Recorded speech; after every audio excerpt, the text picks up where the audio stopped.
जगणं प्रत्येकाला हवं असं आहे. मग जगणं जर वाढवायचं असेल, जीवन वाढवायचं असेल तर आपल्या टाळ्यांचा आवाज झाला पाहिजे. टाळ्या जर वाजवल्या तर अटॅक येत नाही, हे विज्ञान सांगतं, हे आरोग्य सांगतं. म्हणून तुम्ही जेवढ्या जोरात टाळ्या वाजवणार तेवढं तुमचं आरोग्य अजून चांगल्या पद्धतीने सुधारणार. लक्षात ठेवा. प्रभुजी अनंता दया तूच केली, प्रभुजी अनंता दया तूच केली, गुरु माऊली आज भेटी साली, गुरु माऊली आज भेटी साली. प्रभु धन्य झालो, प्रभु धन्य झालो, प्रभु धन्य झालो, प्रभु धन्य झालो. श्री गुरु भेटी मुळे मी निवालो, श्री गुरु भेटी मुळे मी निवालो. सर्वज्ञ श्री चक्रधर स्वामी की जय. वंदू चक्रधरा कृपा गुणवरा, सर्वेश्वरा चित्परा, कारुण्यानटनागरा, द्वैकरा विघ्नानि दोषाहरा. सबंदे जड जीव तारुणीवरा, कृता कृता ईदरा, दातारा करुणा करा, वरमती द्यावी विभो गुर्जरा.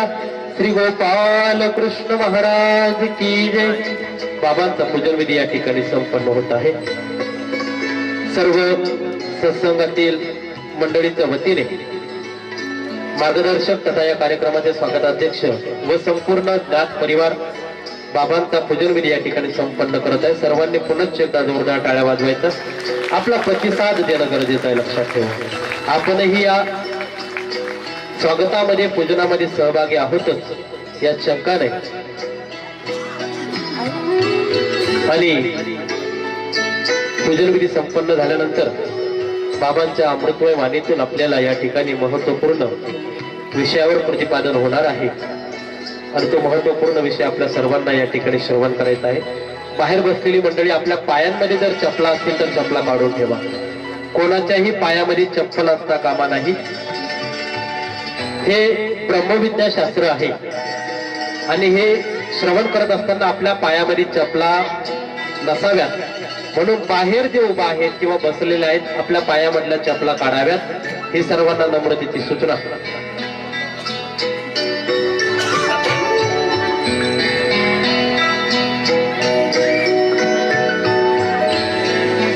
सर्व ज्ञात परिवार बाबांचं या ठिकाणी पूजन विधी संपन्न करत आहे.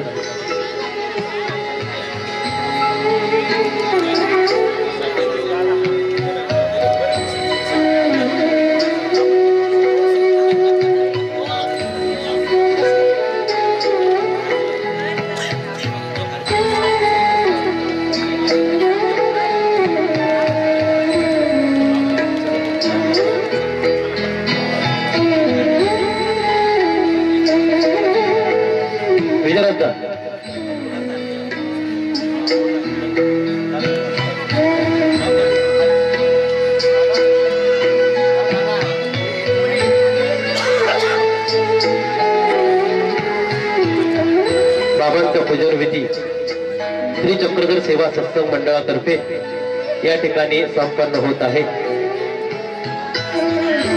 आपण त्या ठिकाणी उपस्थित जरी नसलात पण आपला भाव, आपली श्रद्धा मात्र त्या ठिकाणी उपस्थित आहे.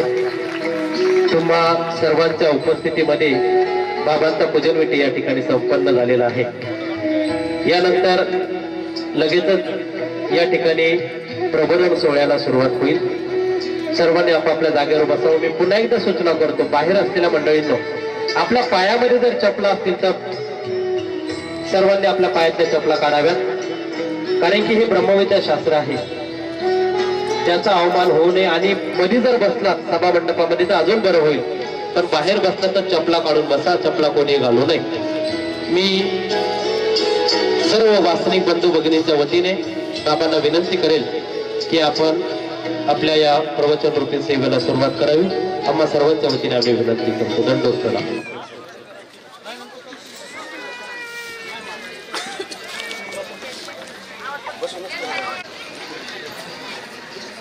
शक्तिवच पीयूष पूर्णा प्रपा पाथोदपथि पंथमंतरपरी श्रान्तश्च लोकश्च या स्फुरजिद्भीम भवाटविसमतटस्थं नागदेवं सदा सारासार विचार सुंदर गिरा पारं गतं नौम्यहम् सर्वज्ञ श्री चक्रधर स्वामी की जय.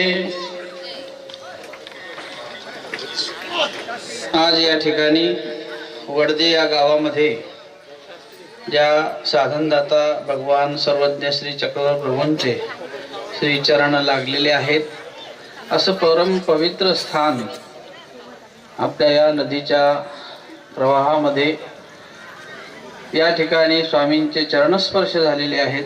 आणि अशा या पवित्र ठिकाणी असलेले हे भक्तिमय वातावरणामध्ये परिसराचं संपूर्ण महात्म्य, कणाशी सारखं असलेलं पवित्र स्थान आणि असं आपलं हे भाग्य की ज्या अधिष्ठानाच्या सानिध्यामध्ये आपल्या जीवनाला कुठला तरी भक्तीचा गंध स्पर्श असावा आणि तो स्पर्श असल्याशिवाय माणसाचं जीवन हे आत्मोन्नतीकडे वाटचाल करू शकत नाही. आणि म्हणून अशाच जीवात्म्याला काही ना काहीतरी थोडं थोडं संचित केल्याशिवाय तुमच्या जीवनाला आकार येत नाही.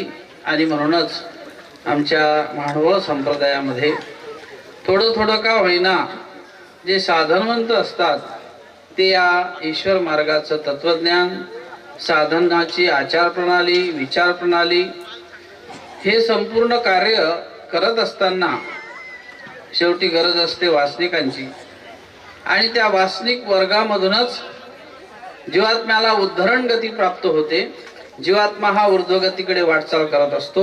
यासाठी वासनिकाची गरज आहे. आणि म्हणून अशा वासनिकाला अनुलक्ष करून या कार्यक्रमाचं आयोजन या ठिकाणी करण्यात आलेलं आहे. मला बऱ्याच दिवसाचं निमंत्रण मिळालं आणि काही अडचणी आदरणीय पंथाचे आमनाय आचार्य श्री यक्षदेव बाबा यांचंही अकस्मात निधन झालं. ते देवदर्शनाला गेले आणि मग तारीख 10 होती आणि मग त्याच दिवशी नेमका त्यांचा दशक्रिया विधी 10वा दिवस आला. त्याचं नियोजन माझ्याकडे होतं आणि म्हणून यांनी सांगितलं की बाबा आपण दिवस बदलून घेऊ. आणि म्हणून 12 तारीख आणि 13 तारीख ठरली. आणि मग माझंही काही कार्यक्रमाचं नियोजन तिकडं अमरावती जिल्ह्यात चालू आहे आणि म्हणून मला उद्याचा दिवस मिळत नव्हता. पण ते म्हटले ठीक आहे, तुम्ही सायंकाळी या मिरवणूक आणि तुमचे 2 शब्द प्रबोधन करा आणि मग जा. हे त्यांचं मोठेपण आणि मला त्यांनी तुमच्या समोर या ठिकाणी सेवेसाठी सादर केलं. हा कार्यक्रम पाहता या ज्या आश्रमातून होतो आहे असा हा आश्रम म्हणजे श्री ज्ञातबाबा कैवल्यवासी यांच्या निर्मितीतून या ठिकाणी आश्रमाची निर्मिती झाली. आणि ज्ञातबाबा म्हणजेच ते बिडकर कुळातील आहेत आणि मी त्या बिडकर कुळाचा एक सेवक आहे. आणि म्हणून तो माझ्या घरातलाच कार्यक्रम असल्यासारखा कार्यक्रम आहे. म्हणून मला काही फरके पण नाही. या आश्रमात या ठिकाणी हा कार्यक्रम होतो आहे. दुसरंच जिथे आता आपण प्रांगणात बसलो असे कैवल्यवासी धुळधर बाबा त्यांच्या गादीवर आता नवे बाबा झाले आणि हा परिवार अशा या माध्यमातून या ठिकाणी हा कार्यक्रम होतो आहे. आणि यासाठी विशेष मार्गदर्शन म्हणून ज्यांचं लाभते आहे असे आदरणीय परमपूजनीय महंत श्री ज्ञातबाबा त्यांची तळमळ होती, तुम्ही आलेच पाहिजे. आणि म्हणून मला त्यांच्या आणि या सर्व मंडळाच्या हे जे आदरणीय श्री यतीन दादा, आता याच्यामध्ये नाव आहेत ना सगळ्यांची, संयोजक मंडळामध्ये या सर्व मंडळींनी धुळधर बाबाजी, सुधामराज दादा, त्याचप्रमाणे विजयराज दादा आणि रणजित मुनी दादा, त्याच्यानंतर अमृत मुनी दादा आणि सचिन दादा आणि श्री कृष्णराज दादा सेवलीकर, अशा प्रकारे या सर्व मंडळीचे हे कष्ट आहेत आणि यतीन दादा त्यामध्ये त्यांचं हे सत्संगाच्या माध्यमातून त्यांचं कार्य करतात. त्या निमित्ताने अनेकांचं योगदान असल्याशिवाय कोणतं कार्य सिद्धीला जात नाही आणि म्हणून त्या सर्व सद्भक्त मंडळी सुद्धा ग्रामस्थ सुद्धा यामध्ये सम्मिलित आहेत. इतर साधनवंतही या ठिकाणी बरेच आलेले आहेत. आज ज्यांची शोभायात्रा प्रामुख्याने इथे संपन्न झाली, ज्यामध्ये कवीश्वर कुलाचार्य परमपूजनीय प्रातस्मरणीय खंडेकर बाबाजी कणाशी, त्याचप्रमाणे पारिमांडल्य कुलाचार्य परमपूजनीय प्रातस्मरणीय असले लासूरकर बाबाजी जळगाव, अशा प्रकारे दोनही कुळाचे कुलाचार्य उपस्थित या ठिकाणी मिरवणुकीला होते आणि आताही ते इथं भोजन करून प्रस्थान त्यांचं होणार आहे. अशा प्रसंगी सर्वच साधनवंतांना तुम्हा सर्वांना या ठिकाणी मी दंडवत करतो.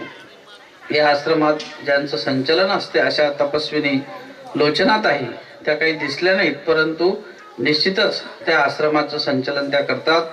अशाच प्रकारे या आश्रमाच्या माध्यमातून जुळलेले सर्वच आणि आमच्या साधनदाता सर्वज्ञ श्री चक्रधर प्रभू या माध्यमातून साधनवंत फार महत्वाचा असतो. माझ्याकडं यतीन दादांनी सांगितलं की वासनिक या विषयावर बोलायचं आहे. मानव संप्रदायामध्ये ज्याला आपण वानप्रस्थ आश्रम असं म्हणतो, की ज्या हिंदू संस्कृतीमध्ये ब्रह्मचर्य आश्रम, गृहस्थाश्रम, वानप्रस्थ आश्रम आणि संन्यास आश्रम, तर संन्यास ही शेवटची अवस्था आहे. त्याच्या अगोदरची अवस्था जी आहे, त्याच्या अगोदर तो मनुष्य कशा प्रकारचे कोण्या पायरीमध्ये असला पाहिजे आणि म्हणून वासनिक असला पाहिजे. मग तो वासनिक म्हणजेच वयानुसार वासनिक होऊ शकत नाही. तुम्ही म्हणसान आता अशा प्रकारे संस्कृतीच्या नियमाप्रमाणे जर हिंदू संस्कृतीच्या नियमाप्रमाणे धरलं तर वय अतिक्रमलं म्हणजे हळूहळू हळूहळू त्याला वासनिक अवस्था प्राप्त करावी लागते. त्याचं अनुमान वयावर आहे. परंतु मानव संप्रदायामध्ये वासनिक हे अनुमान वयावर अवलंबून नाही. अर्थातच ज्याला सुबोध असं ज्ञान परमेश्वराचं प्राप्त होत असते, ज्याला बाल्यावस्थेमध्येच ज्या माता पित्याच्या माध्यमातून ज्या संस्काराची गरज आहे, आपण काही काळपर्यंत आजच्या भौतिक स्थितीमध्ये मुलाला संगोपन करत असताना अत्यंत धार्मिक त्या ठिकाणी विचार आणि आचार जोपर्यंत त्याच्या हृदयामध्ये तो उतरत नाही, आणि म्हणून त्याच्या हृदयामध्ये भय असलं पाहिजे ते धर्माचं. मातृत्व पितृत्व मोठेपणाचं तुमचं प्रापंचिक भय असणं हा भाग वेगळा आहे, पण जेव्हा धर्माचं भय असते हृदयामध्ये, हा धर्म म्हणजेच परमेश्वर आहे, त्या ईश्वराची सत्ता आहे, जगावर आहे आणि त्याचं भय, आणि म्हणून त्यासाठी त्याच्या हृदयामध्ये ईश्वराचं तत्वज्ञान, त्या ईश्वराचे विचार आणि संस्कार आपल्या हृदयामध्ये स्थापित करण्यासाठी त्याची वासना ही त्याला आपल्याला तयार करावं लागेल. आमच्या मानव संप्रदायामध्ये बाल अवस्थेमध्येच मुलांना अनुग्रह दिला जातो, मुलांना उपदेश दिल्या जातात, आणि उपदेश देण्यामागचंच कारण असं आहे की ते संस्काराचं बीज आहे, तिथं त्याचं बीजारोपण केलं जाते.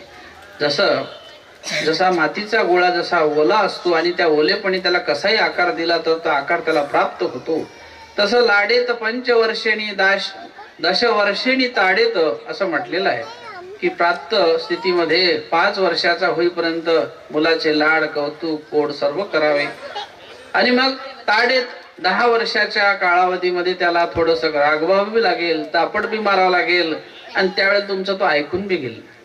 आणि मग षोडशो ज्या वेळेला तो 16 वर्षाचा वयाचा होईल आणि प्राप्ती 16 वर्षात पुत्र मित्र समाचरत, ज्यावेळेला 16 वर्षाचं वय होते त्यावेळेला तो तुमच्या संस्काराच्या पलीकडे निघून जातो. मग त्यावेळेला आपण म्हणतो आता मुलगा माझा ऐकत नाही, आता काय करावं, आणि मग आई उदास होते, वडील उदास होतात, आणि मग जी योग्य वेळ असते ती योग्य वेळ आपण त्या कारणी लावत नाही. आणि म्हणून मानव संप्रदायाचा जो वासनिक आहे त्याची अवस्था ही बाल्य अवस्थेपासूनच तयार करावी लागते. जयाची निकी वासना तो वासनिक. निकी म्हणजे चांगली, नीती नियती आपण असे त्याला नामाभिधान ठेवतो की ज्या परमेश्वराचा आपण भक्त आहोत, ज्या परमेश्वराचे आपण उपासक आहोत, त्या उपासनेच्या माध्यमातून ज्या परमेश्वराचं अधिष्ठान आपल्याकडे असते आणि त्या अधिष्ठानाला साक्षी करून आपण प्रत्येक क्रिया करत असतो. आपण आमच्या संप्रदायात किंवा धर्मशास्त्रात असं म्हटलंय की भल्याची चाड आणि निर्याचे भय. भलं आपलं कशामध्ये याची चाड जीवात्म्याला असली पाहिजे. याचं सुप्त असं ज्ञान हे अध्यात्म सांगत असते. भलं हे सांसारिक भलं नाही. स्वामी श्री चक्रधर असं म्हणतात की ते तुमच्या कर्माने तुम्हाला कणाशीच्या ब्राह्मणाने म्हटलं की मला सुणे हाती तक्र भात पाहिजे. देव म्हणतात ते तुमचे कर्मवशी तुम्हाला मिळणार, आणखी काही वेगळं मागा. अशा प्रकारे परमेश्वर प्रसन्न झाल्या जीवे काही विखो व्यवहार मागावा. परमेश्वर जर स्वतः प्रसन्न झाले तर विषय व्यवहार मागावा का? संसार प्रपन्न हा तो तुमचा समजा कर्माने तुम्हाला जे दिलेलं बुद्धी बळ चातुर्य आहे, या माध्यमातून आपल्या कर्माला आपण पुढे नेत नेत आपल्या ठिकाणी असलेलं मनुष्यत्वाचं कार्य, बुद्धी आणि कौशल्य, कुशलता, जाणीव, शहाणीव, बळ हे इत्यादी प्रकारचे आपल्या जीवात्म्याच्या ठिकाणी मनुष्य द्यायला लागलेले एक काय आहे मनुष्यत्वाचे कार्य आहे. त्या माध्यमातून आपलं कर्म उदयाला आणतो आपण. त्या माध्यमातून आपली ऊर्जित अवस्था करतो प्रपंचाची. पण ती भौतिक अवस्था झाली. मात्र आत्म्याची ऊर्जित अवस्था निर्माण करण्यासाठी तुम्हाला परमेश्वराच्या भल्याची चाड, परमेश्वराचं जे भलं आहे, हे ईश्वर मार्गीचं जे भलं आहे, ते भलं आत्म्याला लाभ करून देणार असते. आत्म्याच्या ठिकाणी तुम्हाला एक परमेश्वराच्या जीवात्म्याच्या ठिकाणी कणव निर्माण होणे, कीव निर्माण होणे, आणि मग तो कोण्या जरी योनीमध्ये गेला तरी परमेश्वर तुमच्या पाठीशी असतो. अर्थातच आपल्याला मानव संप्रदायामध्ये जर तुम्ही शास्त्र आणि विचार ऐकत असाल, लीळा परमेश्वराच्या ऐकत असाल, तर तुम्हाला लक्षात येते की ससा सुद्धा परमेश्वराच्या मांडीखाली जातो आणि तिथंही परमेश्वर त्याला वज्रकायासारखं हेमकायासारखं दातृत्व करतात.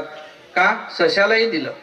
एखादा भारतदस पक्षी स्वामी रस्त्याने चाललेला आहे, तो स्वामींकडे आकर्षित होतो, स्वामी त्या पक्षालाही देतात. एखादा घोडा आहे, तो गरुड घोडा आहे, तो स्वामींकडे आकर्षित झालेला आहे, स्पर्श झाल्याबरोबर त्याला नित्यानंद होतो. एखादी मांजर आहे, ती पाहत असेल तर स्वामी त्या मांजरीला दातृत्व करतात. श्रीकृष्ण चक्रवर्तीच्या वियोगामध्ये झाडे सुकून गेली. जेव्हा श्रीकृष्ण महाराज गोकुळातून ते मथुरेला गेले तर जेव्हा गोकुळातली झाडं सुद्धा सुकली. उद्धव देव गेले तर पाहतात तर माणसांना तर विरोध झाला, गोपिकांना तर विरोध झालेलाच आहे श्रीकृष्णांचा, पण त्या पशु पक्ष्यांना विरोध झाला आणि झाडांनाही विरोध झाला. झाडं सुकून गेलेली आहेत. हा एक परमेश्वराचा जो दैवी योग असतो, दैवी वेद असतो. कारण वेद तुमच्या आमच्या ठिकाणी आहे, पण तो नैश्वर आहे, तो विषयरूप आहे, तो प्रापंचिक आहे, तो भौतिक प्रपंचाच्या आधाराने आहे. पण ईश्वराचा जो असतो तो दैवी गुणाने अलंकृत असतो. त्यामध्ये कुठल्याही प्रकारचं विकारमुक्त भावना नाही, कुठलेही त्यामध्ये मिश्रितता नाही. आपल्याला असं वाटत असेल जसं श्रीकृष्ण चक्रवर्ती महाराज आहेत, परंतु अष्टभोगामध्ये असून सुद्धा अष्टभोगाच्या वेगळे आहेत. सुगंध वनिता वस्त्रम गीत तांबूल भोजनम शय्याच्या भूषणम चैव, अशा प्रकारचे अष्टभोग आहेत. आणि त्या अष्टभोगात असून अष्टभोगाच्या वेगळं असणं. पद्म पत्र मिवांबसा 16 सहस्र नारी भोगुणी बाळ ब्रह्मचारी, कुठल्याही प्रकारचं त्यांच्या ठिकाणी त्याला भंगत्व नाही. नियम्य रसना नेत्रम त्वचा श्रवण नाशिका कायण मनसा वाचा, अशा प्रकारचं अष्टविध ब्रह्मचर्य त्या श्रीकृष्ण महाराजांच्या ठिकाणी आहे. परंतु अष्टभोगात असूनही वेगळं आहे.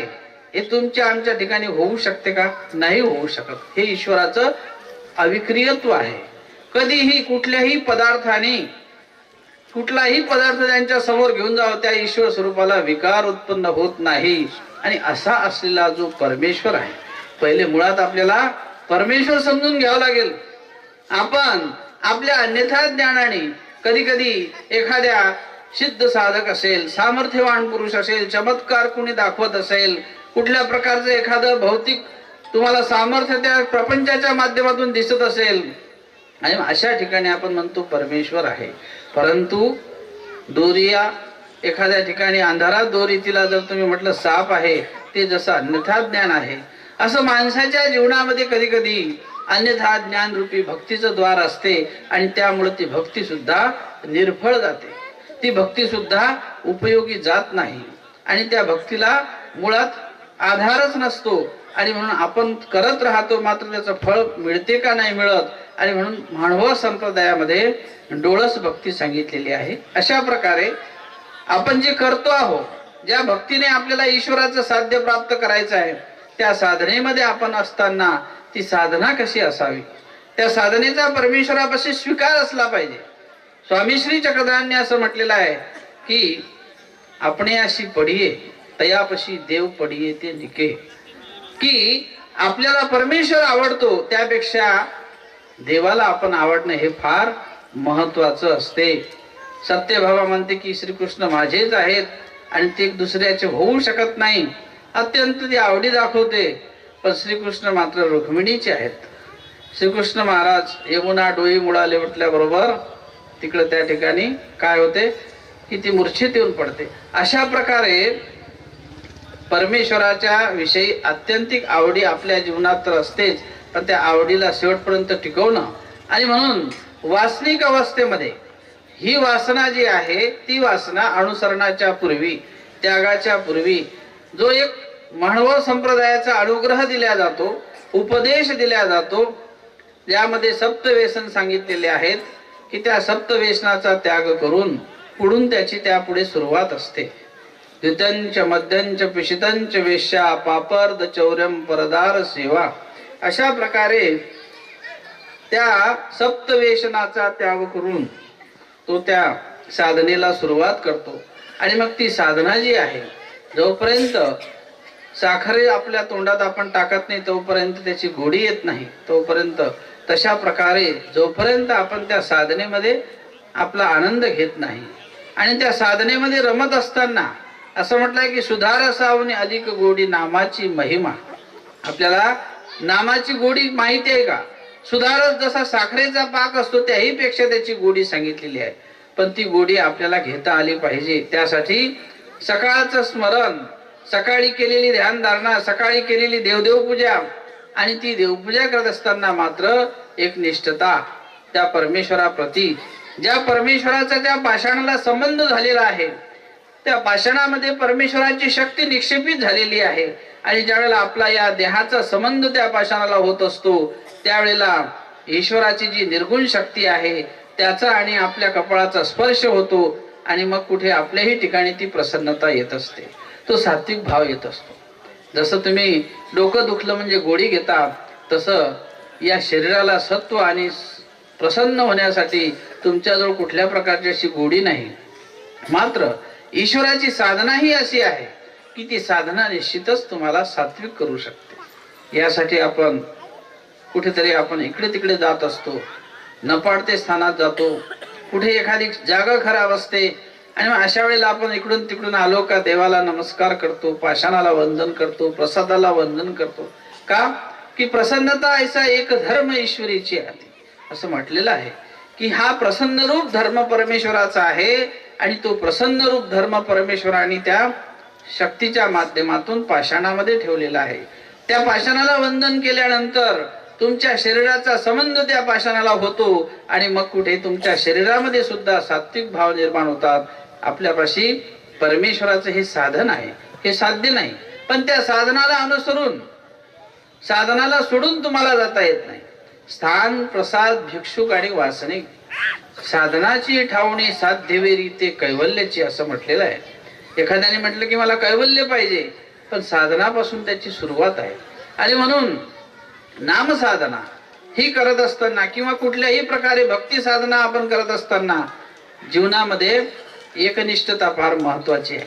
वासनिक अवस्थेमध्ये गृहस्थाश्रम धर्मामध्ये तुम्हाला अनेक नाते गोते संबंध सोयरे धायरे सर्वच काही त्या ठिकाणी जपावे लागतात.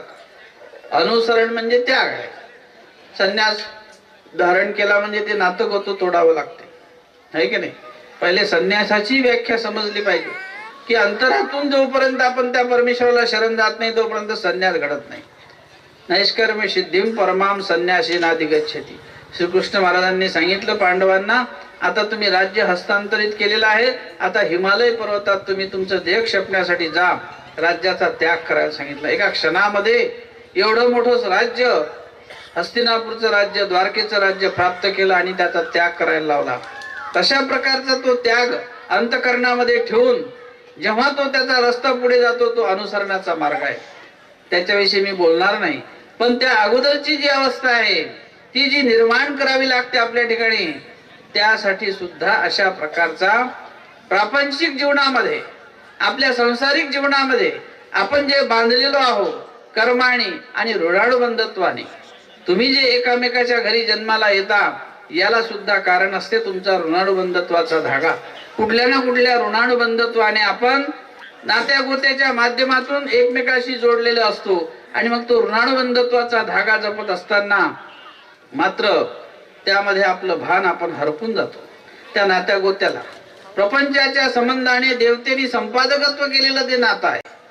देवता त्या मागे तुमच्या कर्मासाठी प्रत्येक तुमचं कर्म लिखित असते. तुम्ही मानसिक, वाचिक आणि शारीरिक 3 प्रकाराने कर्म केले जातात. मग मनात कोणाचं वाईट चिंतन जरी केलं तेही कर्म तुमचं लिखल्या जाते, लिहिल्या जाते. वाचनी बोललं वाईट कोणाला तेही लिखित आहे. आणि समजा शारीरिक कोणाला काही दुःख दिलं तेही लिहिल्या जाते. प्रत्येक कर्म तुमचं लिहिलेलं आहे आणि मग त्या कर्माचा भोग आपल्याला भोगावाच लागतो. कर्म हे भोगल्याशिवाय चुकत नाही हे प्रत्येकाला तुम्हाला माहीत आहे. आणि अशा प्रकारचं कर्म करत असताना स्वामी श्री चक्रधरांचं तत्वज्ञान जो वासनिक असतो, ज्याची वासना निकी आहे, ज्या वासनेमध्ये कुठल्याही प्रकारचे जे षडरिपू आहे शरीराचे आपले कर्म करत असताना आपण इंद्रियाच्या माध्यमातून, या देहाच्या माध्यमातून आणि मनाच्या माध्यमातून कर्म करण्यासाठी आपले इंद्रिय तत्पर आहेत, हे मन तत्पर आहे आणि त्यासाठी असलेलं देह, हे शरीराचे 10 इंद्रिय श्रोत्रम चक्षु स्पर्शनम च रसनम घ्राणेमेवच, हे पंच ज्ञानेंद्रिय आहे. कान आहे, नाक आहे, डोळे आहे, त्वचा आहे. त्याच्यानंतर हे हात आहे, पाय आहेत आणि अशा प्रकारे हे कर्मेंद्रिय आहेत. हे सर्व आपले कर्माच्या माध्यमातून नेत्राने सहज पाहणे हा डोळ्याचा धर्म असतो. पण कधी कधी त्या नेत्राच्या माध्यमातून एखाद्याला आपण डोळ्याने रागावून पाहतो, तो मनुष्य दुखवला जातो. सहज पाहिलं एखाद्याच्याकडे त्याला काही राग येत नाही, पण तेच तुम्ही जर डोळे वटारून त्याच्याकडे बघितलं तर त्याला वाटतं की काहीतरी हे रागावले आहेत, हा मनुष्य माझ्याकडे रागानच पाहतोय. हा विकार आहे डोळ्याचा. त्या डोळ्याने ते कर्म जोडलेलं आहे. पटकन त्या पुढच्या माणसाचं मन दुखून जाते. आणि अशा प्रकारे हे कर्म जोडण्याची प्रक्रिया या देहाच्या माध्यमातून होत असते. मग तो मानसिक, वाचिक, शारीरिक 3 प्रकारे कर्म जोडतो. परंतु भगवंत हेच सांगतात का हे तुम्ही कर्म जोडत असताना त्यावेळेला तुम्ही जर ईश्वराचे भक्त असाल तर तुम्हाला त्याचं भान असलं पाहिजे की मी परमेश्वराचा भक्त आहे. देवानं सांगितलं की मुंगीचं सुद्धा वैर चिंतायचं नाही. निष्कारण मुंगी सुद्धा मरायला नको. निष्कारण कोणाचं मन दुखवायला नको. निष्कारण कोणाचं अनितीचं धन घ्यायला नको. जीवाचा स्वभाव आहे काम, क्रोध, लोभ. श्रीकृष्ण महाराजांनी सुद्धा गीतेत म्हटलं की त्रिविधम नरकस्येदम द्वारम नाशनमात्मा, या 3 प्रकारे. आणि म्हणून हे जे 3 प्रकार संसारामध्ये आहेत, काम आहे, क्रोध आहे आणि लोभ आहे. परंतु जो भक्ती मार्गामध्ये असतो, जो वासनिक आहे, परमेश्वराची भक्ती आचरण करताना ज्याच्या मनामध्ये निकी वासना आहे की त्याला वाटते की नाही मी जे करतो आहे हे चुकीचं आहे, तोच आपलं मूल्यमापन करत असतो. ज्याला भक्ताचं अंतकरण आहे, ज्याचं अंतकरण सृष्ट आहे, ज्याला विचार करता येतो अंतकरणामध्ये, एखाद्याला बोलल्यानंतर पश्चाताप होतो.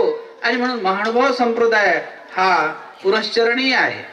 अंतकरणामध्ये पश्चाताप झाला पाहिजे. जोपर्यंत पश्चातापच होत नाही, तुमच्या संप्रदायात म्हटलंय की चतुरीत दुःख नाही तो जिताची प्रमादिया जाणावा. मानव संप्रदायामधला जो अनुयायी असेल त्याच्या मनात जर अनुताप नसेल, पुरश्चरण नसेल, अंतकरणामध्ये क्षिती नसेल, दुःख नसेल एखाद्या पापरूप क्रियेविषयी, तर निश्चितच त्याची वाटचाल ही नरकाकडे होत झाल्याशिवाय राहणार नाही. अविधी अनिष्टात वाढवीत वाढविता नित्याशी भाजन होय. अशा प्रकारचा अविधिरूप प्रसव माणसाच्या जीवनामध्ये असतो. आणि मग तो अविधीचा प्रसव वाढत जातो. वाढता वाढता वाढता एक दिवशी तो प्रसव कुठेतरी आपल्याला दुःखाकडे नेत असतो. कारण चांगल्यातही वाईट जोडून ठेवलं. आपण पुण्य म्हणून आचरिजे तयांतची पापने भजे. एखादी गोष्ट अनिष्ट रूप आहे, त्याची कोणाकडून समजून घेतलं नाही, हे मी करतो आहे योग्य आहे का योग्य याची कधी जाणीव निर्माण केली नाही. आणि म्हणून म्हटलंय की आपल्यापाशी कोणी ज्ञात जाणता असेल त्याचा मार्गदर्शन आपण घेतलं पाहिजे, त्याचे विचार घेतले पाहिजे. आणि जर मनानेच कराल तर ते मनाने केलेलं कार्य सोक्ती म्हणतात त्याला. अशा प्रकारचं केलेलं कार्य, अन्यथा ज्ञान ते विष असं म्हटलेलं आहे. विष पेल्यानंतर या नैश्वर देहाचं जसं नष्टत्व होते तसं आत्म्याला उद्धरणाला अन्यथा ज्ञान जर असेल माणसाच्या जीवनामध्ये, कोणती गोष्ट आहे ती यथास्थित त्याला माहीत नसेल, आणि म्हणून त्या ज्ञानाला स्वामी श्री चक्रधरांनी असं म्हटलंय की जी वस्तू जशी आहे जैसे असे तैसे जाणीजे. जी वस्तू जशी आहे तिला तसं जाणा. ज्यावेळेला तुम्हाला ते लक्षात येईल की ही वस्तू अशी आहे, याला हेच म्हटलं पाहिजे, ही यथास्थिती आहे. आणि म्हणून मानव संप्रदायाच्या तत्वज्ञानामध्ये स्वामी श्री चक्रधरांचं तत्वज्ञान जे आहे यामध्ये यथास्थिती निर्माण झालेली आहे.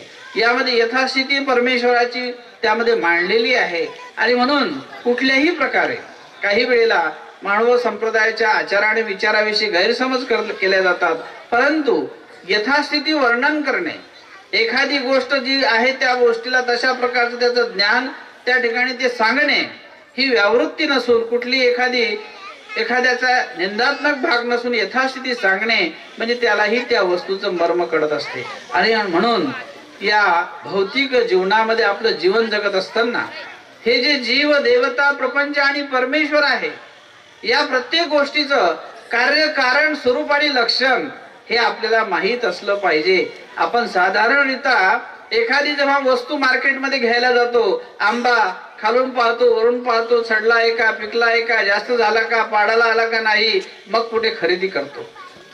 त्याच्यातली भौतिक त्या पदार्थाची जाणीव तुम्हाला असते, पारख असते, आणि पारखून तो घेतो, आहे की नाही.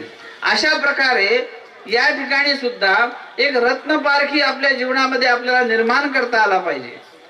जसं राजाच्या राजदरबारामध्ये नवरत्नाचा राजदरबार असतो, वेगवेगळ्या प्रकारचे त्या ठिकाणी सुंदर आणि कुशळ असे माणसं असतात, तसं ईश्वराचं भक्तिमय वातावरणामध्ये सुद्धा, भक्तिमय जीवनामध्ये सुद्धा आपल्या ठिकाणी आपल्याला ती पारखीपणाची नजर असली पाहिजे. आणि जेव्हा ती पारखीपणाची नजर आपल्या ठिकाणी निर्माण होत असते त्यावेळेला आपल्याकडून विधिरूप आचरण यथास्थित घडत असते, अविधी घडत नाही. आणि मग त्याची जाणीव असण्यासाठी फारसं काही तत्वज्ञान लागत नाही, सामान्य ज्ञान असं त्याला म्हणतात. पण त्या सामान्य ज्ञानाचीही जाणीव आपण कधी करून घेत नाही. जसं एखादा पशु असतो, तो खुट्यावर बांधला जातो, त्याला सोडलं का तो चरायला जातो, पुन्हा येऊन त्या खुट्यावर उभा राहतो, आहे की नाही. तुमची घरची गाय जेव्हा सोडल्या जाते ती पुन्हा खुट्यावर उभी राहते, पुन्हा ती त्या ठिकाणी गवत टाकलेलं आहे ती खाते, पाणी आणून दिलं का पाणी पिते, किंवा सोडलं का बरोबर पाण्याजवळ जाऊन पाणी पिते. हे सामान्य ज्ञान आहे. वास्तविक पाहता पशु पक्ष्यांना बुद्धी नावाचा काही त्या ठिकाणी भाग दिलेला नाही, पण तरी सुद्धा सामान्य ज्ञान त्या योनीमध्ये सुद्धा आहे. तशाच प्रकारे आपण तर मनुष्य आहोत, आपल्याला तर मन, बुद्धी, चित्त, अहंकार अशा प्रकारचं चार असलेलं चातुष्ट म्हणतात त्याला. युक्तत्व आहे, अंतकरण आहे. आणि या अंतकरणामध्ये आपण त्याला काजळी आणून टाकली, त्यामध्ये विवेक स्फुरत नाही, त्यामध्ये सत्वता नाही, त्यामध्ये तुमच्या ठिकाणी संयमितता नाही. का नाही? का त्या संयमिततेला आपण जे इंद्रिय आहे या इंद्रियाला मोकळं सोडलेलं आहे, आणि म्हणून संयमितता नष्ट झालेली आहे. आणि म्हणून स्वामी श्री चक्रधरांचा जो आचार आणि विचार आपल्या वासनिक धर्माचं प्रतिपादन करत असताना त्याला हे सांगते, अनुसरण नाही तरी मात्राची वर्तावे. तुम्ही अनुसरणलेल्या पुरुषालाच मात्रा असते असं नाही, मनुष्य मात्र होणी असावे. हे स्वामी श्री चक्रधरांचं वाक्य आहे की मनुष्याने म्हणजे जेवढे काही मनुष्य देहाचे लोक असतील त्या सगळ्यांनी आपल्या जीवनाला मात्रा देता आली पाहिजे, स्वभावाला मात्रा देता आली पाहिजे, आपल्या कुठल्या तरी हव्यासाला मात्रा देता आली पाहिजे, कुठल्या तरी भौतिक असलेल्या इच्छा, अपेक्षा, आकांक्षा. आणि आपण शेवटही देहाचा होतो आणि मग म्हणतो की आता मला हे करायचं आहे, मला ते करायचं आहे. शेवटच्या क्षणातही आपण विचारावर जागृत होत नाही, आपलं नैश्वर देहाचं कार्य आपण समजून घेत नाही, आणि मग एक दिवशी या देहाला सोडून जातो. पण आपल्या वासना काही संपत नाही. आणि म्हणून शब्द काय? वासनिक. ज्या वासनेला जिंकलेलं आहे, ज्या वासना मनाच्या हिरव्या पिरव्या उतरंड्या आपल्या मनामध्ये आपण मांडत असतो किंवा कल्पत असतो, त्याच्यावर विजय मिळवण्यासाठी हे ईश्वराचं भक्तिरूप रसायन आहे, हा भक्तिरूप विचार आहे. ज्याच्या मनात असतो, ज्याच्या ध्यानात असतो आणि ज्याची बुद्धी आणि विवेक जागृत असतो, तोच तो शेवटी परमेश्वराचं नाम घेत घेत या देहाचा शेवट करत असतो. यासाठी ती अवस्था तुम्हाला वासनिक अवस्थेमध्ये प्राप्त होईल. ती वासना, तो हृदयामध्ये परमेश्वराचा स्थायी भाव आपल्या जीवनामध्ये आपल्याला जपता आला पाहिजे. काम धंदे तर सगळ्यालाच असतात. आम्ही म्हणतो की आम्ही रिकाम नाही, तुम्ही म्हणतो तुम्ही रिकामे नाही, आहे का नाही? आता आम्ही तर संन्यास घेतला, आम्ही रिकामे पाहिजे की नाही? पण मी काय सांगितलं सुरुवातीलाच की आम्हाला वेळच नाही. तुम्ही काय म्हणता कर्मराटीतले ग्रस्ताश्रमी लोक, आम्हाला वेळच नाही. वेळ तरी कोणाला आहे? पण वेळ नाही, पण त्याच्यातून तो वेळ आपल्याला परमेश्वराला द्यावाच लागेल. एक तो आहे निवृत्ती मार्ग, एक आहे प्रवृत्ती मार्ग. निवृत्ती मार्ग म्हणजे तो वेळ परमेश्वरासाठी दिलेला आहे. हे देह ईश्वरा अर्पिले, परमेश्वराला तो वेळ दिलेला आहे. पण ग्रहस्थाश्रमामध्ये तुम्हाला मात्र त्याच्यातला थोडा वेळ काढावा लागेल, तो ईश्वराच्या लेखी लागेल. तुम्ही म्हणसाना मी 24 तास देवाचं नाव घेतो असं नाही. त्यासाठी तुम्हाला त्यागाशिवाय ती गोष्ट शक्य नाही. पण जेव्हा जी साधना करायची असते, ती साधना अर्धा तास का होईना, 1 तास का होईना, तो वेळ नामस्मरणाचा असो, देवपूजेचा असो, देवाला स्नान घालणे असो, पारायण असो, वचन सूत्रपाठातले देवाचे मनन करायचे असो, हा वेळ तो तुमचा त्या ठिकाणी लेखी लागतो. आणि मग स्वल्प रूपाचा हा जो धर्म असतो तोच भविष्यात तुमच्यासाठी तारक ठरतो. म्हणतात बुडत्याला काळीचा आधार. एखादा मनुष्य पुरात वाहत चाललेला आहे, त्याला एखादं साधारण ओंडकं जरी हातात लागलं लाकडाचं, तो पकडतो, तेवढ्यावरच त्याला त्या ठिकाणी तारल्या जाते, तरल्या जाते. तसं स्वल्पमप्यश्य धर्मस्य त्रायते महतो भयात, श्रीमद भगवद्गीता म्हणते की तुम्हाला स्वल्प रूपाने केलेला जो ईश्वर धर्म असतो तो तारणारा असतो. कारण तो परम ऐश्वर्यातिला परमेश्वराचा धर्म आहे. त्या परमेश्वरा परता आणखी कोणी श्रेष्ठ नाही. परमेश्वर तो ऐश्वर्यवान आहे, या जगाचा मालक आहे, चालक आहे, अध्यक्ष आहे. मया दक्षिण प्रकृती सुयेते सचराचरम, अशा प्रकारचं त्याचं अधिपत्य या ब्रह्मांडावरती आहे. आणि तो परमेश्वर आम्हाला समजून घेतल्याशिवाय ती साधना सुद्धा आम्हाला घडणार नाही. आणि म्हणून ईश्वर धर्म फार सोपा आहे. सोपा असा आहे की कुठल्याही प्रकारचा त्याला क्रम नाही. देवता तर बांधून क्रिया करतात. तुम्हाला माहित आहे, व्रत, साधना, वैकल्य, त्या ठिकाणी उपास, तपास, वार, तिथी, पर्व सर्व काही नेमलेले असतात. सुचिरभूतता असावी लागते. पती पत्नी असल्याशिवाय त्या देवतेची एखादी बहिर्यागाची क्रिया पूर्ण होत नाही. तुम्ही गाठ पाळता आणि मग त्या ब्राह्मणाच्या पुढे जाऊन बसता आणि मग तो विधी पूर्ण होतो. इथे मानव संप्रदायात गाठ पाळून भक्ती नाही. जीव स्वतंत्र आहे आणि स्वतंत्र जरी केलं तरी त्याला लागू होऊ शकते. अर्थातच मानव संप्रदायामध्ये ज्या काही विधी आणि क्रिया आचरल्या जातात याच्यामध्ये मिश्र फळ होत नाही. हे सगळ्यात महत्वाची गोष्ट आहे. मानव संप्रदाय म्हणजेच ईश्वर भक्तीचं हे वैशिष्ट्य सांगितलेलं आहे की परमेश्वर धर्मामध्ये ईश्वर प्रत्येक जीवात्म्याला स्वतंत्र फळ देतात. जशी तुम्ही की 10 जणा मिळून जरी एक पंगत केली असेल, तीच जर एखादी देवता मार्गामध्ये क्रिया घडली तर 10 जणा मिळून एक फळ होते. आणि ईश्वर मार्गी जर तीच क्रिया 10 जणा मिळून केली असेल तर 10 जणाला स्वतंत्र स्वतंत्र फळ होते. हे ईश्वर मार्गीच्या, परमेश्वर मार्गीचं आणि एक देवता मार्गीचं वेगळेपण या ठिकाणी आहे. कारण मिश्र फळ परमेश्वर कधी देत नाहीत. आणि म्हणून तू तुमच्या, आमच्या, देवतेच्या, सगळ्यांच्या असलेला तो वेगळा आहे. आम्ही त्या परमेश्वराचे उपासक आहोत.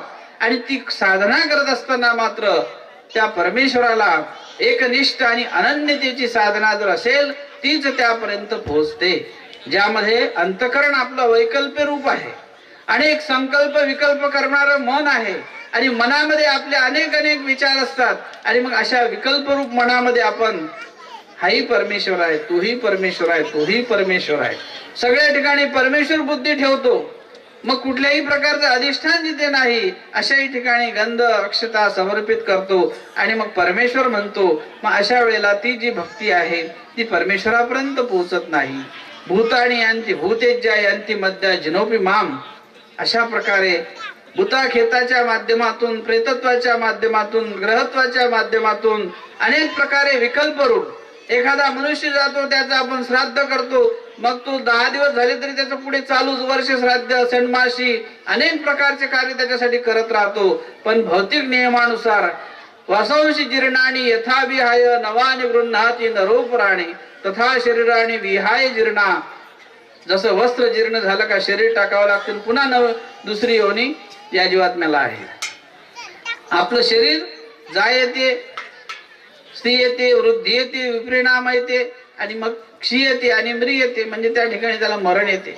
बाल अवस्था, प्रौढ अवस्था, मुग्ध आणि प्रागल्भ ह्या शरीराला आपाप वळ्या पडणे, केस पांढरे होणे हे शरीराच्या ज्या काही सृष्टी व्यवस्थेच्या ज्या काही पद्धती आहेत त्या आपाप होत असतात आणि त्यानुसार जीवात्म्याला एक दिवशी शरीर सोडून जावं लागते.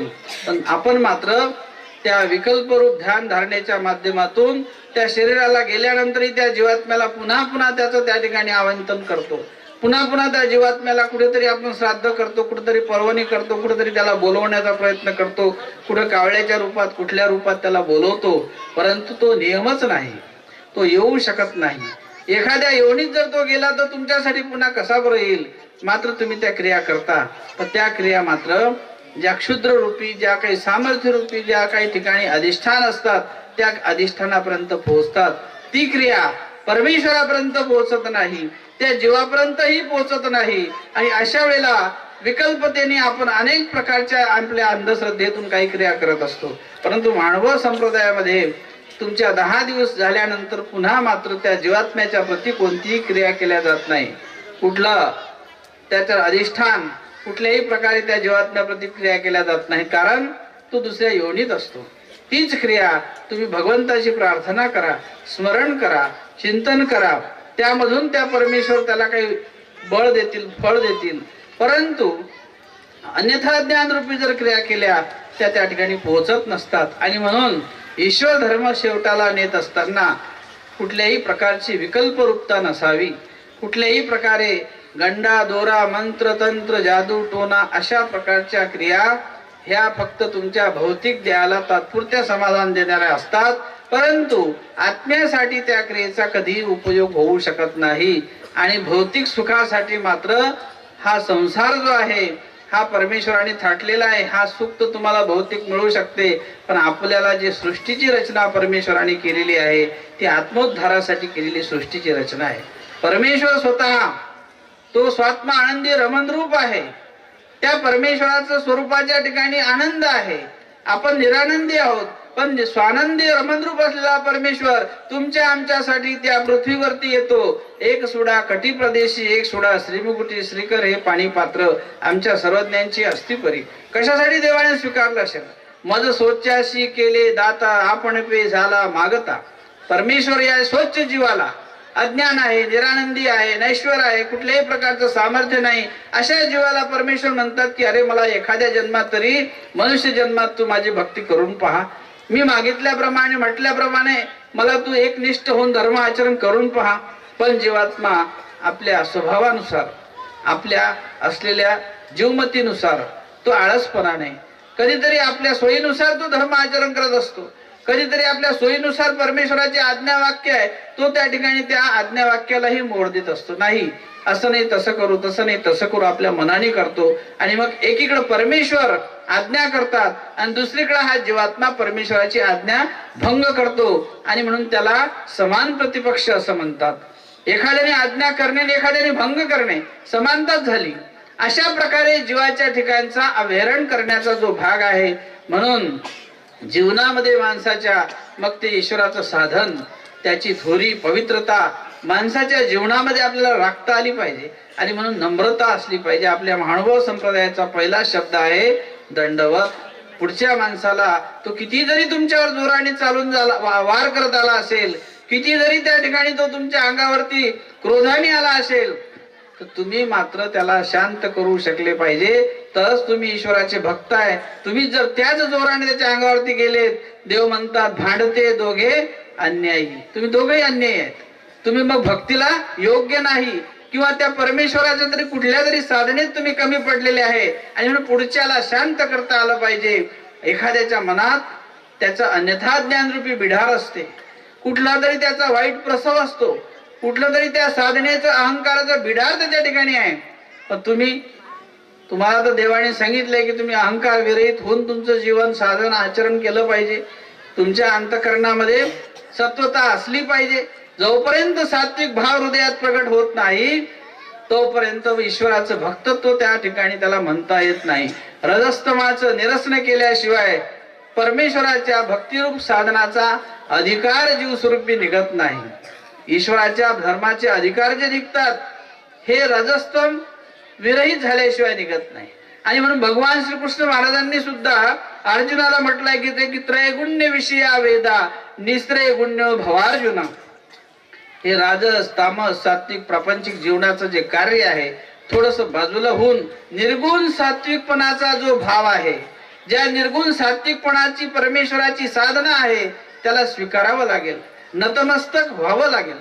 उत्तमो दीर्घदंडम च मध्यमो पादवंदनम कनिष्ठ करचालेन वाकदंडम च निर्फलम. अशा प्रकारचे 4 दंडोत आहे. त्यापैकी उत्तम दंडोत जो आहे अष्टांग ज्या जमिनीला टेकल्या जातात ही परमेश्वराला शरणागती आपण पत्करत असतो की देवा मी तुम्हाला शरण आलेलो आहे. ह्या शरणागताला तुम्ही मरण देऊ नका. आणि जो असा शरण जातो स्वामी सुद्धा म्हणतात की हंगा येऊन शरण आले काही मरण असे. आम्ही त्याला कधी मरण देत नाही. ससा शरण गेला त्याला मांडी खाली घातलं. त्याच्याही माग माणसंच होते पण ते क्रूर भावनेचे होते, त्याला मारण्यासाठी आलेले होते. पण स्वामींनी त्याला आश्रय दिला. स्वामी म्हणतात आता तो आमचा आहे, तो महात्मा आहे. त्याला स्वामींनी आश्रय देऊन एका मुक्या प्राण्याला समजा त्या ठिकाणी मुक्तता दिलेली आहे. अशा प्रकारे परमेश्वराची जी शरणागती आहे ती शरणागती फार महत्वाची असते. पण शरणागतीसाठी मी भक्त किती आहे याचं परीक्षण आपापल्या जवळ प्रत्येकाजवळ असते. नुसतं भक्त म्हणणं हे फार वेगळं आहे. पण साधना जी आहे ही वर दिसणारी नसते, ही आत्मिक. स्वामी श्री चक्रधांनी असं म्हटलंय की भीतरी असे ते बर्वे. अंतरामध्ये जे आहे ती बरवी साधना आहे, ती दाखवण्याची नाही. ईश्वर भक्ती ही दाखवण्यासाठी नसते किंवा हातात माळा घेऊन मी 100 माळा केल्या हेही दाखवायचं नसते, मी आज एवढं केलंय हेही सांगायचं नसते. आणि अशा प्रकारे ईश्वरीचे गोमटे ते वाचनिक नव्हे अशा प्रकारचं आमचं शास्त्र आहे. ही ईश्वर धर्माची अशी विचाराची बीजारोपणाची मूळस्थ आहे की त्या ठिकाणचं आमचं जे काही गोमट आहे, मी इतक्या पंक्ती केल्या, मी इतक्या प्रकारे दान केलेलं आहे, मी इतक्या प्रकारचा धर्म आचरण केला, मी सकाळपासून इतका वेळ भक्तीत दिला. भक्ती सांगण्यासाठी नाही तर केवळ अंतरामधून निष्काम आणि निर्हेतुकतेची भक्ती ईश्वराची अभिप्रेत परमेश्वराला आहे. आणि अशा प्रकारची साधना जो वासनिक आपल्या जीवनामध्ये करतो त्या गृहस्थाश्रम धर्मामध्ये सुद्धा तो त्या साधनाच्या माध्यमातून त्या साधन दात्याला म्हणजे परमेश्वराला तोषवू शकतो. देव त्याचं सुद्धा ऐकतात. नुसतं सुपारी ठेवली तुमच्या देवपूजे पुढे तरीही तुम्हाला सहाय्य होते. अशा प्रकारचं सामर्थ्य ही साधना, हा परमेश्वराचा विश्वास ज्या अंतकरणामध्ये आपल्या असतो त्या साधनेतूनच आपलं परमेश्वर पाठीराखा असतो.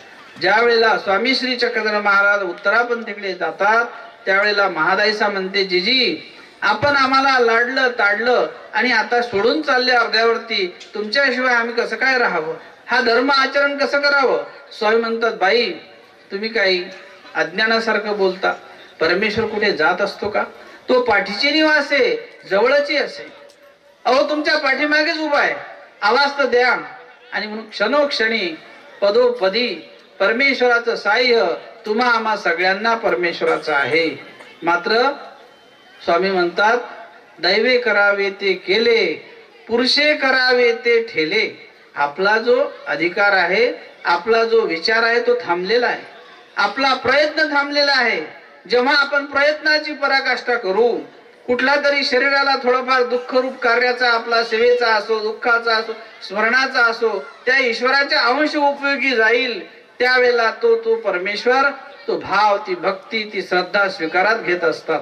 आणि त्यासाठी आपल्या भावना महत्वाच्या असतात. स्वामी म्हणतात सुखाच्या साधनाने परमेश्वर प्राप्त होत नाही. स्वामी श्री चक्रधर महाराजांचे शिष्य जे गणपत आपलं गदोनायक भंडारी होते नेऊर गावचे, त्यांना त्या राजाच्या राज दरबारामध्ये कोषागिरीचं काम होतं. ते कोषाध्यक्ष होते, खजिनदार 3ऱ्या राजापासून. त्या 3 राजाची सत्ता त्यांनी अनुभवली आणि ते संपूर्ण खजिनदार खूप श्रीमंत होते मराठवाड्यात गंगा तीराला. आणि त्यांच्या ठिकाणी खूप धनलुब्धता होती, संपूर्ण त्यांच्या ठिकाणी लक्ष्मी नांदत होती. पण काही कारणास्तव त्यांना बंदीखान्यात टाकलं आलं. त्यांच्यावर काहीतरी आळंच घेतला गेला आणि अफरातफरीचा त्यांच्यावर गुन्हा झाला. राजाने बंदीखान्यात टाकलं. पण स्वामींचा आणि त्यांचा संपर्क होता, त्यामुळे त्यांना माहित होतं की या गोष्टीतून मला श्री चक्रधर महाराज वाचू शकतात. आणि म्हणून देवाला प्रार्थना करावी, देवाला उपहार दाखवावा आणि देवाला माझ्या सुटकेची विनंती करावी म्हणून घरी निरोप पाठवला पत्नीजवळ. तर त्यांच्या पत्नीचं नाव होतं माळाईसा. तिला सांगितलं, मी तर आता या कैदीमध्ये आहे, पण एक सामर्थ्यवंत असलेले पुरुष म्हणजे श्री चक्रधर महाराज आहेत, त्यांना जाऊन माझ्यासाठी विनंती कर आणि सांग की माझ्या पतीची सुटका झाली पाहिजे. अर्थातच तिच्यापर्यंत निरोप पोहोचला. ते कैदीमध्ये आहे आणि पतीची आज्ञा म्हणून माळेसानी चांगला उपहार देवासाठी तयार केला. बरे पक्वान्न तयार केलेत आणि त्याचबरोबर उंच उंच वस्त्र, रेशमी वस्त्र स्वामींसाठी. सुवर्णाच्या ज्याच्यामध्ये तारा असतात, चांदीच्या तारा असतात, अशा प्रकारचे सुवर्ण ताराचे, चांदीच्या ताराचे असलेले वस्त्र स्वामींना घेतले अर्पण करण्यासाठी. उंच असलेला उपहार स्वामींसाठी, उत्तम पदार्थ घेतले आणि ती माळाईसा पालखीत बसून डोमेग्रामला स्वामी श्री चक्रांच्या ठिकाणी आली आणि ते उपहार स्वामींना अर्पण केला, वस्त्र अर्पण केले, देवाचा विधिवत पूजा अवसर केला. परंतु ती मनात संकोचली की हे सर्व मी काही केलं आणि आता म्हणायचं की देवा मला तुम्ही हेतुक जे आहे, मी ज्याच्यासाठी आलं ते द्या. माझे पती अटकेमध्ये आहेत, त्यांना सुटका झाली पाहिजे. आणि तिच्या मनात भाव आला, जर मी असं म्हटलं तर देवाला वाटेल की पहा हिला ही सुटका करून घ्यायची होती म्हणून हा विधी तिने केला. म्हणून ती काहीही बोलली नाही आणि म्हणते की आता मी निघते विधी झाल्यानंतर. त्यावेळेला स्वामी तिच्या मनातला भाव ओळखतात आणि स्वामी म्हणतात, बाई आता तुम्ही घरी जासाल ना, तुमचे पती पाय धुत असतील. म्हणजे पहा, देवाने ती आर्त भाव ऐकला आणि त्यांची सुटकाही झाली. अशा प्रकारे गदोनायक भांडारी सुटून आले. घरी गेल्यानंतर ती पाहते तर खरोखरच त्या आलेले आहेत, पाय धुत आहेत. देवाचं वाक्य सत्य झालं आणि मग भाव उत्पन्न झाला मनात आणखी की देवाच्या मुळेच मी सुटलो. ही सगळी हकीकत सांगितली त्या ठिकाणी माळाईसानी आपल्या पतीला. आणि मग ते म्हणतात देवाला की जीजी आता मी सुटून आलो, वास्तविक माझा तसा गुन्हा नव्हता, देव काही असत्याची बाजू घेत नाही, पण निष्कारण काही वेळेला काही आरोप आणि म्हणून ते सुटले देवाच्या कृपेने. आणि मग देवाला त्यांनी विनंती केली, जीजी आता तुम्ही माझ्या घरी दररोज आरोग्य 1 महिनाभर घ्यावी. स्वामी श्री चक्रधारांना प्रार्थून त्या गदोनायक भांडाऱ्यांनी 1 महिनाभर आपल्या घरी ठेवलं. दररोज देवाचा पूजा अवसर त्या ठिकाणी स्वामींना आरोगणा आणि स्वामींना उत्तम उत्तम पदार्थ दररोज करून ते आवडीपूर्वक खाऊ घालायचे. पण ते म्हणतात स्वामींना की जी माझीशी अपार संपत्ती असे, ते त्यांच्या घरचं वैभव, राज दरबारासारखं त्यांचं ते वागणं, सगळ्या प्रकारे त्यांच्या ठिकाणी ऐश्वर्य, आणि ते म्हणतात खूप संपत्ती आहे माझ्याजवळ, पण मला म्हटले देव प्राप्त झाला पाहिजे. स्वामी म्हणतात की सप्त संपत्ती देव नपविजय नायका, स्पष्ट नकारात्मक म्हटले. सकाळ संपत्ती ती असंपत्ती, जीवाची परमेश्वर संपत्ती. ही संपत्ती नैश्वर आहे आणि ही नष्टत्वाकडे नेणारी आहे. यामुळे जीवाचं उद्धरण होणार नाही किंवा परमेश्वरही जीवाला प्राप्त होत नाही. सप्त संपत्ती मातृ पितृ भातृ कलत्र द्रव्य, अशा प्रकारच्या ज्या ज्या काही संपत्ती आहे नैश्वर, ह्या सगळ्या संपत्त्या, ही संपत्ती जी आहे ऋणानुबंधत्वाने काही काळपर्यंत ऐश्वर्य तुम्ही जोडलेलं असते. प्रापंचिक नात्याच्या संबंधाने देवतेकडून तो भोग आलेला आहे, सुखाचा आणि दुःखाचा तो भोगावा लागतो. तो संपला का पुनरपी जननम पुनरपी मरणम पुनरपी जननी जठरेश, पुन्हा पुन्हा जन्म, पुन्हा मरण, पुन्हा दुसरा रस्ता तुमचा चालू होतो. आणि मग आपण एक दिवशी आपल्या रस्त्याने पुन्हा आपली वाटचाल करतो. मग तुमचं नातं सोबत येत नाही, कोणीच नाही, आपण एकटाच प्रवास असतो. मात्र भगवंत आपल्यासाठी हेच कृपा करतात की ज्याच्याजवळ धर्म आहे, तो धर्म त्याच्या जीवनामध्ये जर सोबत असेल तर त्या निश्चितच धर्माच्या माध्यमातून दुःखी दुःख नासावा. स्वामींनी सांगितलं तिथे गदोनायक भांडारी यांना की सुख साधने देव नपविजय नायका. तुम्ही म्हणसान की सुखाने मला परमेश्वर प्राप्त होईल, ती होऊ शकत नाही. त्यासाठी दैनंदिन साधना करावी लागेल, दंडवत घालावे लागतील, स्मरण करावं लागेल, देवासाठी थोडंसं अंतःकरणामध्ये तुमच्या हृदयामध्ये थोडासा पाझरही फोडावा लागेल. देवाची प्रार्थना आपल्याला करता आली पाहिजे, भगवंताला हात जोडता आला पाहिजे. उपहार जरी दाखवायचा तर देवाला प्रार्थनापूर्वक, ती विनंतीपूर्वक उपहार देवाने स्वीकारला पाहिजे. ही मनात तळमळ असली पाहिजे आणि अशा तळमळीने क्रिया केलेली ती निश्चितच परमेश्वर हा सर्व व्यापक आहे. सर्व जगामध्ये त्याची सत्ता आपण म्हणतो, सर्व जगावरती तो सत्ता करणारा आहे, त्या ब्रह्मांडाचा चालक मालक आहे आणि म्हणून तो तुमचा भाव स्वीकारू शकतो, तुमच्या पाठीमागे तो उभाच असतो. आणि म्हणून त्याची जी साधना आहे, जो दयाळू, मयाळू, कृपाळू, कनवाळू हे परमेश्वराचे विशेषण आहेत, त्या विशेषणाच्या माध्यमातून आपल्या भक्तीमध्ये सुद्धा निर्हिंसुकपणाची भक्ती असावी. कुठल्याही प्रकारे कोणाचं अंतःकरण न दुखविता, निष्कारण कुठल्याही प्रकारची हिंसा न करता, पशु पक्ष्याची बळी न देता, कुठल्याही प्रकारच्या पशु पक्ष्यांना न मारता. नाहीतर आपण म्हणतो की मी उपदेशी आहे आणि मग अनेक प्रकारे निष्कारण हिंसा, कुठल्याही प्रकारचा विंचू दिसला का मार, सर्प दिसला का मार, निष्कारण त्या ठिकाणी पशु पक्ष्यांची हिंसा करतो. ते खात नाही, तुम्हाला काहीच करत नाही. फक्त ते त्यांचं जीवन जगत असतात, त्याला धरावं, पकडावं, नेऊन टाकावं दुसरीकडं, मारण्याची आवश्यकता नाही. आणि म्हणून स्वामींनी सांगितलं की तुम्ही चतुर्विध भूतग्रामाशी अभय द्यावे. जारज, स्वेदज, अंडज, उद्बीज हे जे चतुर्विध खाणीतील जीवजंतू आहे याला अभय दिलं पाहिजे, निष्कारण त्याची हिंसा करू नये. अशा प्रकारचा जो हितोपदेश आहे, अशा प्रकारचं जे मर्म आहे, ते मर्म आमच्या साधनेमध्ये आम्हाला उतरवता आलं पाहिजे. तो मर्मरूपी विचार आमच्या जीवनात आम्हाला सोबत ठेवता आला पाहिजे. त्यावेळेला देव त्याच्या सोबत असतो. आणि म्हणून ज्याच्याजवळ धर्म असतो त्याच्याजवळ मूल्यमापन असते. जसा दुकानदार घरी आला का रात्री म्हणतो आज इतका नफा झाला, इतका तोटा झाला, तसं जीवनामध्ये आपल्या कर्माचं मीटर आपल्याला तपासता आलं पाहिजे की मी किती कठीण कर्म जोडलेले आहे, किती मी कठीण अंतःकरणाचं झालेलो आहो. आणि म्हणजे अंतःकरणाला सुद्धा कुठे कुठे सृष्ट करावं लागते. कर्मराहाटीत नात्या गोत्याच्या माध्यमातून पाजर फुटतो. मुलगी जर सासरी निघाली तर किती रडता, तेही रडते, तुम्ही रडता. पण अध्यात्मामध्ये पाजर फुटणं फार मुश्किल आहे. आणि म्हणून तो भक्ताच्या हृदयात असतो पाजर. भक्ताचा आत्मा तो परमात्मा आहे, भक्ताचा आत्मा परमेश्वर आहे. आणि त्या परमात्मासाठी ज्याच्या हृदयात पाझर असतो तो निश्चितच या नैश्वर प्रपंचाच्या वाटचालीमधून आपला हळूहळू बाजूला निघत असतो. नाहीतर एखादं झाड आहे, त्या झाडावर जसा वेल अटकलेला असतो, तुम्ही इकडे वळता तो तिकडे वळतो, आहे की नाही? शेतकरी लोकांना याचा अनुभव आहे. एखादा वासनीचा वेल असतो, कुठला कारल्याचा, असा जर तो एखाद्या मोठ्या झाडावर अटकला, तुम्ही त्याला ओढता इकडं, पण तो ओढल्यावरही तो वेल ओढल्या जात नाही, तो तुम्हाला मागे ओढतो, तुम्ही त्याला पुढे ओढता. मग 5-10 हिसके जेव्हा जेव्हा जोरात मारल्या जातात तेव्हा तो वेल त्या झाडातून निघतो, एकाएकी निघत नाही. अशा प्रकारे जो शरीरामध्ये आत्मीयतेने ओलेला पोलेला असतो, तुमच्या प्रापंचिक जीवनाच्या संयोगाने नातं गोत, स्नेह, ममता, सगळं आप्त इष्ट हे सगळं तुमच्या हृदयात कायमस्वरूपी तुम्ही तसंच ठेवता. पण हळूहळू आपली जी संस्कृती आहे त्यामधून तुम्हाला विरमता घेता आली पाहिजे. यालाच म्हणतात वानप्रस्थ आश्रम, यालाच म्हणतात वासनिक अवस्था.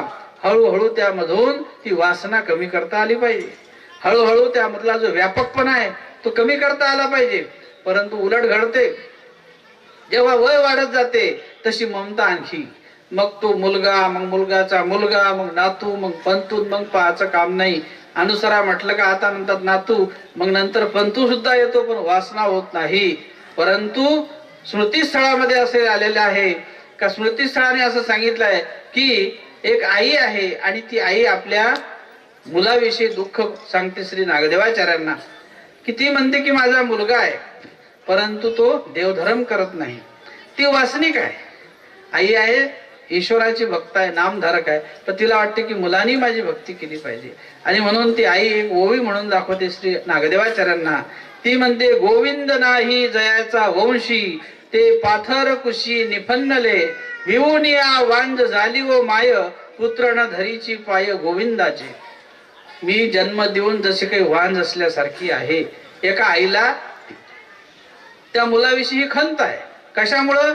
तो मुलगा समजा कमवत नाही, प्रॉपर्टी नाही, किंवा त्याच्या ठिकाणी काही नाही असं म्हणून नाही, पण त्याच्या हृदयामध्ये परमेश्वराचं नाम नाही.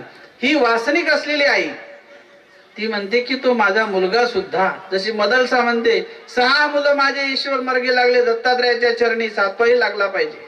तसं त्या आईला आपल्या मुलाविषयी जसं प्रपंचाच्या सुखाविषयी अपेक्षा असते, तशी आध्यात्मिक सुखाची सुद्धा अपेक्षा हृदयात ठेवून जर आपल्या जीवनाला आपण प्रत्येकाने आकार दिला, निश्चितच देव दुर्लभ आहे, पण दुर्लभ असलेला परमेश्वर तो हृदयात साठवायसाठी जर भक्त असेल तो त्याच्या हृदयामध्ये साठवतो. अशा प्रकारचा हा परमेश्वर मार्गीचा आचार विचार आहे.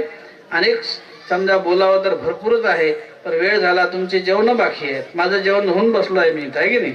म्हणून खरोखरच आज मला या ठिकाणी बोलावून बराचसा या ठिकाणी तुमच्याशी हा सेवेचा योग आणून दिला. हे संयोजक मंडळ, आमचे ज्ञात बाबा विशेष करून, आणि सर्व आश्रमातील महिला आणि आपण सर्वजण या सगळ्यांना स्वामी श्री चक्रधर महाराजांचं असलेलं हे भक्ती मार्गाचं कार्य सातत्याने सुद्धा आपल्याकडून घडत राहू. तुम्हा सगळ्याकडून हा ईश्वर मार्गीचा वास्तविक धर्माचा आचार आपल्याकडून घडत राहू ही प्रभूचरणी प्रार्थना करून माझे शब्द या ठिकाणी संपवतो. सर्वज्ञ श्री चक्रधर स्वामी. सर्वांनी जोरदार एकदा टाळ्या वाजवायच्या आहेत. अत्यंत सरळ आणि सुलभ अशा अर्थामध्ये बाबांनी मानवी जीवनाचं मूल्य आपल्यासमोर मांडलं. 2 मिनिटं सर्वांनी बसा, कोणी जागेवर उठायचं नाही. बाबा या ठिकाणाहून जातील त्याच वेळेस आपण सर्वांनी उठायचं आहे. खरा वासनिक कसा असतो आणि वासनिक होण्यासाठी आपल्याला काय करावं लागतं, बाबांनी या ठिकाणी खऱ्या अर्थाने आपल्या सर्वांना सांगितलं.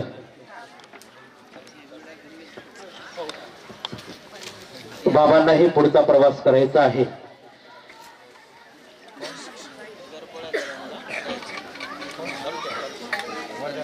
त्या आश्रमातील सर्व परमादरणीय परमश्रद्धेय प्रातस्मरणीय कैवल्यवासी योगीराज धोदर बाबा, जुन्या बाबांचा संपूर्ण परिवार बाबांचं या ठिकाणी पूजन विधी संपन्न करत आहेत.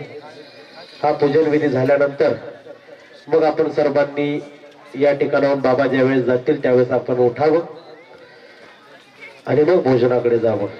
सूचना येईल त्यावेळेस आपण या ठिकाणी उठायचं आहे. वासनिकांचं मूल्य काय आहे आणि जो त्या परमेश्वराशी एकरूप झाला तो खऱ्या अर्थाने तो वासनिक समजावा. अत्यंत सरळ आणि सोप्या भाषेमध्ये बाबांनी आपल्याला या ठिकाणी हा वासनिकांचा आचार धर्म यावर निरूपण केलेला आहे. सर्वांनी सूचनेकडे लक्ष द्या. उद्या सकाळी ठीक 8:30 वाजता या ठिकाणी संध्या दीक्षाविधी सोहळा व धर्मसभा संपन्न होईल आणि संध्याकाळी 4 वाजता सत्संगाच्या हा महासत्संग कार्यक्रमाच्या समाप्तीनिमित्त प्रायश्चित विधी उद्या संध्याकाळी 4 वाजता या ठिकाणी संपन्न होणार आहे. म्हणून दुपारचं भोजन झाल्यानंतर महाप्रसाद घेतल्यानंतर कोणी घरी जाऊ नये. प्रायश्चित विधी या ठिकाणी उद्या संध्याकाळी 4 वाजता संपन्न होईल आणि प्रायश्चित विधी संपन्न झाला म्हणजे मग आपल्या सर्वांची या ठिकाणी सुट्टी होईल, याची सर्वांनी नोंद घ्या. पण उद्या सकाळी 8:30 वाजता ठीक 8:30 वाजता सर्वांनी फ्रेश होऊन तयार होऊन पुन्हा या ठिकाणी यायचं आहे आणि सकाळी ठीक 8:30 वाजता आपल्या कार्यक्रमाची सर्वांनी नोंद घ्या.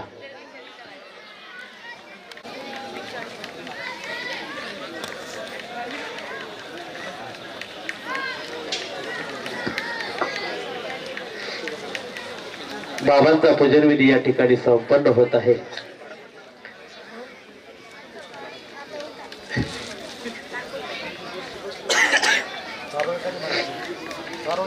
सर्व विधी झाल्यानंतर या सभा मंडपामध्ये संत मंडळींची पंगत बसेल.